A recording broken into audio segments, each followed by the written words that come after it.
All right, everyone. So, given the title of this lecture today, I think it should be pretty self-explanatory why we've started with this quote from Einstein. Everything should be made as simple as possible, but no simpler. All right, so welcome to lecture 7 in the series, entitled Why Copying Rich People and Online Gurus is a Stupid Idea. So this one's going to be cathartic for me. I'm going to get a lot of shit off my chest. I believe Gen Z calls it trauma dumping, if I'm not mistaken. So buckle up. So this is by far the most common dumb thing I see traveling around, talking to business people, entrepreneurs, especially digital nomads and online entrepreneurs. Look, I do understand it though. Maybe this is your first time, you spent time figuring out how to make money, different business models, and online videos and YouTube gurus and influencers have been very helpful in that. You've probably learned most of your business skills online, and that's fine. You're watching these videos, following people who seem smart and rich, and then all of a sudden it works.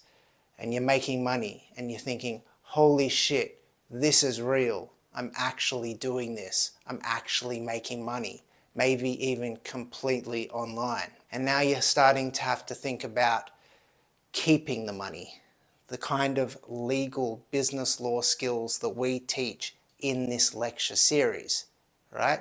And then you realize it's another beast entirely. Right? Keeping money is not the same skill as making money. It's scary, it's intimidating, it's full of law and legal jargon and structures and setups and transactions, all this new stuff. And you're trying to learn all of it while at the same time keeping the cash coming in the door, keeping your operating business running, keeping the wheels turning, growing your business. All right, so then you look around and you think, okay, who's already rich? Who's figured this shit out? And then all those online gurus are more than happy to post videos. They're bullshit, copy my structure videos. And you see them, and they're in a Ferrari or they're flying private. And their videos say, copy my structure, or do this setup, or do what I do. Those videos come up all the time in your feed, and you think, all right, cool, they must be good, right?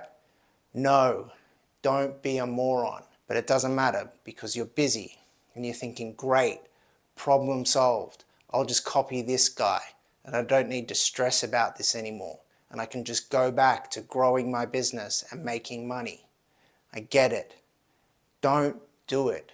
And honestly, at this point, I'd have some healthy skepticism of anyone who's posting that kind of video, because it's always bullshit. To be clear, guys, the chances you're going to copy someone else's structure and it will magically work for you is effectively zero. Sorry to be the one to break it to you, but this is exactly how smart people lose a lot of money. Okay, so why then? Why is copying some influencer or some online guru's structure a bad idea?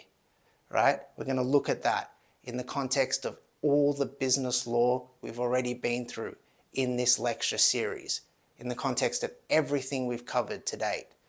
Okay, again guys, this knowledge builds on itself. We'll be going over previous lecture stuff, so please go back and watch those lectures.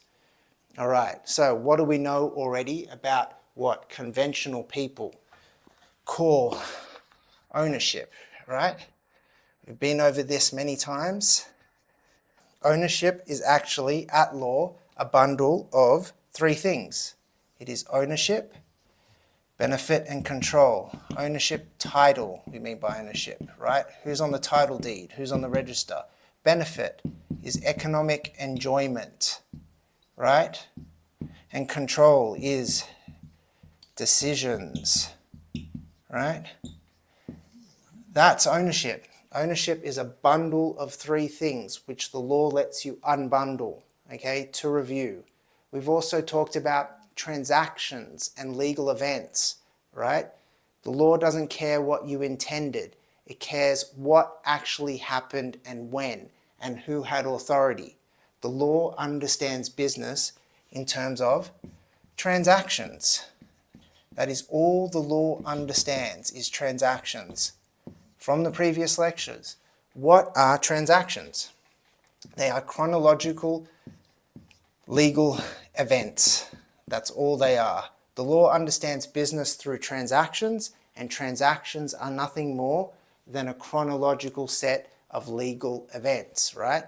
Okay, so with that knowledge, when you copy someone else's structure, you're copying the shape of the outcome, not the conditions that made it work.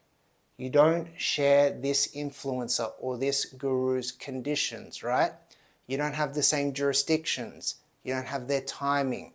You don't have their scale or their tax profile or their risk exposure. And your facts and circumstances are different. Again, it comes up. This is the law.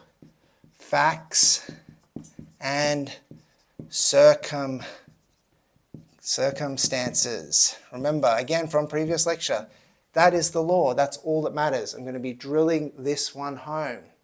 What does the law care about? It cares about individual facts and circumstances. That's it. So you're going to end up, if you copy these gurus, with a structure where ownership, control, and benefit are misaligned. That misalignment will show up under stress, say an audit or a dispute or a divorce or a downturn or whatever, right? Structures don't fail because they're illegal, right? They fail because they're wrong for your facts and circumstances. Copying someone else's setup guarantees one thing, right? The facts and circumstances will not match. All right. So there's this idea that there is some structure or some set of structures out there that exist, and they're what rich people do. You see this idea a lot online. It's stupid. It's asinine. I've heard people say that. Literally, it's insane. Don't say that. You sound like a moron. Hopefully you won't say shit like that anymore, right? Because you've been through this lecture series. You understand the fundamentals of business law, so you're smart enough now. All right, so if you see someone online or wherever using a holding company or using a trust or a foundation or some sort of offshore structure, whatever, and then you think to yourself, well, if it works for them, it'll work for me. Kill yourself. Okay, that's a joke, obviously. Don't kill yourself, that's not legal advice. But what's important to understand is the foundational core error that you're making in that reasoning. So, what's going wrong here? Well, basically, you're seeing the outcome without seeing the conditions, without seeing, again, the facts and circumstances of that guru or influencer. And the conditions and the facts and circumstances are directly related to the outcome. Legal structures are not recipes, guys. They're responses to specific risks at specific moments in time for specific people according to their own unique facts and circumstances, right? Different rich people that you admire online operate at different scales, right? They have different transaction sizes, different scrutiny, different exposures, etc. The simple truth is that what works at 100 million can break in a million or a billion, right? What works late stage often fails early stage. Most structures you see online are typically late stage legal structures. They were added after exits or audits, disputes, and complexity. You are not privy to any of this information or background. There is no one right structure. There's no such thing as the best structure or the safest setup or the rich person structure. Ignore anyone who tells you this stuff. They're an idiot or an asshole or quite possibly both. All right, you've also got to remember that there's also survivorship bias at play here. So, what do I mean by that? Well, that is, you're only seeing the structures that survived when you're copying these online gurus, right? Or you're thinking about copying them. You never see their structures that failed. There's also another concept that keeps coming up that I'm calling jurisdiction blindness. It's another classic one. It happens all the time. People copy jurisdictions because they'll hear things like tax-free or offshore or asset protection.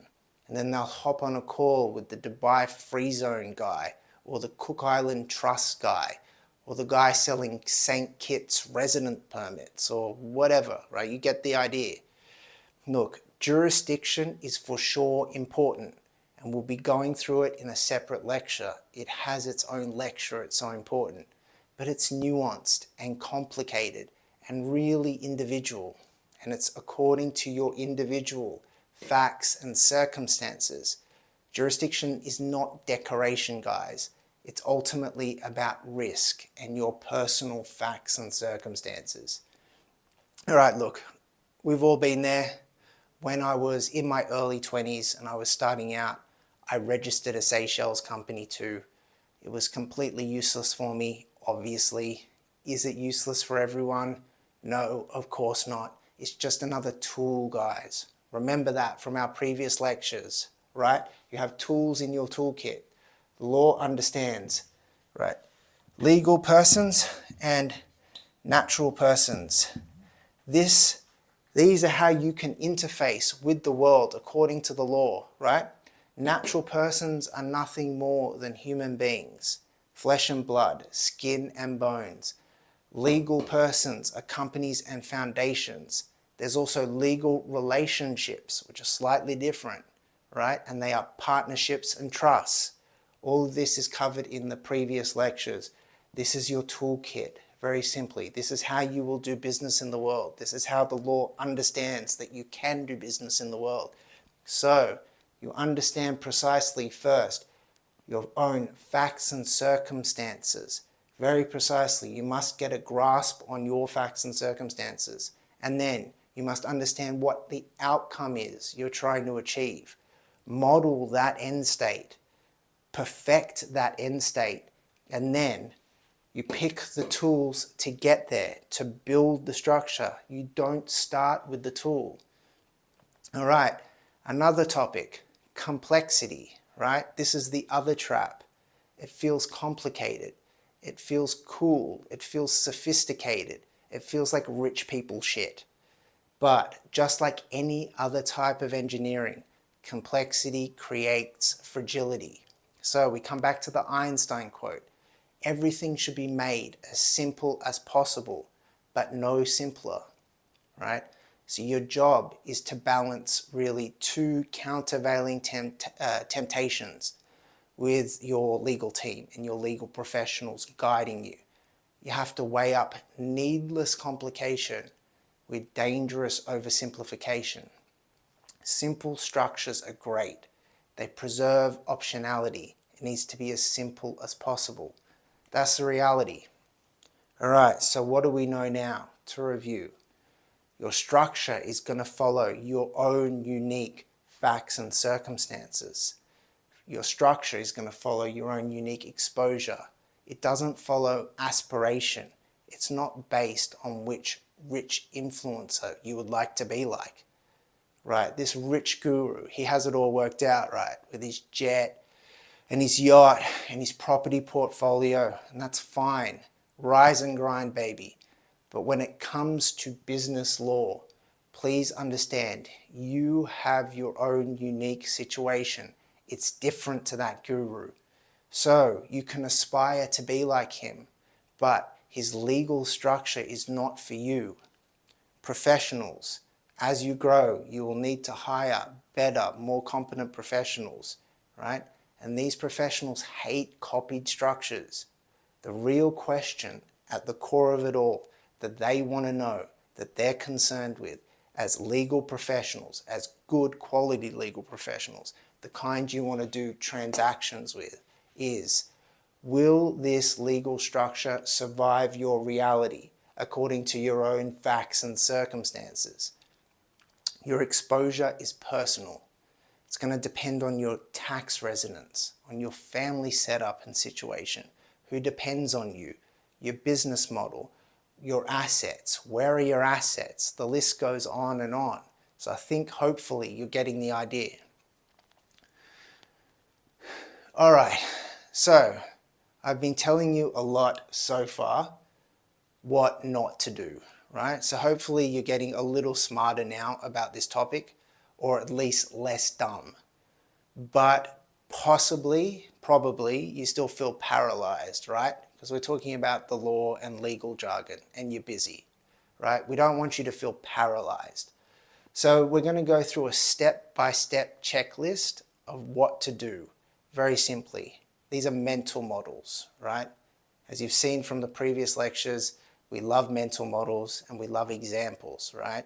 Because we're not training legal professionals. We're training business people in the basics of business law so that they can interact with competent professionals well, and also hire great lawyers and work with great tax advisors so they can do ever more valuable transactions and grow together. So we're teaching you that basic knowledge. As part of that, mental models are very important. So we're going to put this coming mental model and checklist on Substack as usual. It's free. It'll be linked in the notes below, etc. You know the drill. So you can have it and run through it when you need it. It's super important, right? So for now, I want you to just sit back, take a deep breath, and really focus and take in this particular mental model, right? Step 1, ask yourself these 5 questions. What assets do I actually have right now? Which jurisdictions do I live in? And where are my personal tax liabilities? In which jurisdictions are my assets? Who depends on me financially? What am I trying to protect and against whom exactly? And what do I want this structure and this setup to look like in 5 to 10 years? So that's 5 questions, 5 to 7, depending on how you count it. It's in the notes. Remember, structures solve specific problems. They don't replace you thinking, okay? And problems, well, they're going to be specific to your facts and circumstances. All right, so step 2, you're going to map ownership, benefit, and control for each asset and each entity that currently exists. Who legally owns it? Who controls decisions? Who benefits economically? Again, watch the previous lectures. Ownership, benefit, and control. If it's unclear or inconsistent for any asset or entity, you may have identified risk. All right, step 3, treat every change or every change you intend on doing or hope to do to get to your end state. Treat all of those as transactions, right? Again, go to lecture 3. You need to understand that. Anytime you move shares or move cash or add an entity, change roles, right? You're doing transactions, legal events, right? So if they're legal events, you ask yourself, what are the events? In what order will they happen? Which jurisdictions are involved? Who has authority, right? If you can't explain it as transactions and legal events, don't think about executing. This is lecture 3, guys. Super important. Trust me. It's going to save you a whole lot of time and big money with lawyers. Save yourself some money. Go watch it. Learn. You're welcome. All right. Step 4. Name the money movements. Every transfer must be classified. Salary, dividend, loan, expense reimbursement, etc., etc. If you can't label it cleanly, don't move it. Step 5, remind yourself of the KISS principle, right? K-I-S-S. Yes, remind yourself of the KISS principle. What's that? Keep it simple, stupid. As you're running through this preparation, this mental model, before you start talking to your legal professionals, constantly remind yourself, keep it simple, stupid. Keep structures and legal structures boring early, right? Simple beats clever every time. Early structures should have few entities, few jurisdictions, low unwind cost, flexibility, things like that. If it looks impressive, like that meme with the guy at the whiteboard, you know the one. If it looks complicated like that on a whiteboard, then you should be suspicious. All right, step 6, start thinking about likely external stresses. Attach probabilities to those events. This is going to be super individual, guys. So ask yourself straight questions and be honest about the answers. Does my wife hate me? Is the country I'm in a high-tax shithole? Are my co-owners morons or hotheads? Are any of them, who's around me who's good at handling pressure? Who actually gives a shit about me personally? When the chips are down, who'll be there for me? Who trusts my judgment? Who's unreliable, etc. Be honest with yourself about the people fate has brought into your life, right? Now, step 7. All right, so you've been honest about the people in your life and the people involved, because ultimately this is about people, right? You have to answer for each entity and each asset. Who can decide? Who must approve? And who cannot act alone? All right, step 8. You've done all that. You're ready to call in your legal team. And because you've done this groundwork and this preparation, it's going to be way faster and your costs are going to be way, way lower. Remember to use professionals correctly. Everything we've taught in these lectures to date, right? We're getting you asking good legal questions so you sound like a gun at transactions and you can hire top level professionals. So you don't ask things like, what structure should I use, or is this structure or whatever legal, right? You sound like a moron. They are dumb questions. Remember our previous lectures, right? Instead, you ask things like, here are my facts and circumstances. What are my options and trade-offs? Remember, good lawyers give options and trade-offs. So, over time, as you're doing the transactions to set up the legal structure according to your own facts and circumstances, periodically you'll need to review when your wealth situation changes, when there are jurisdiction changes, family setup changes, risk changes. All right, design structures around your own unique facts and circumstances, right? Not which influencer or online guru you aspire to be like.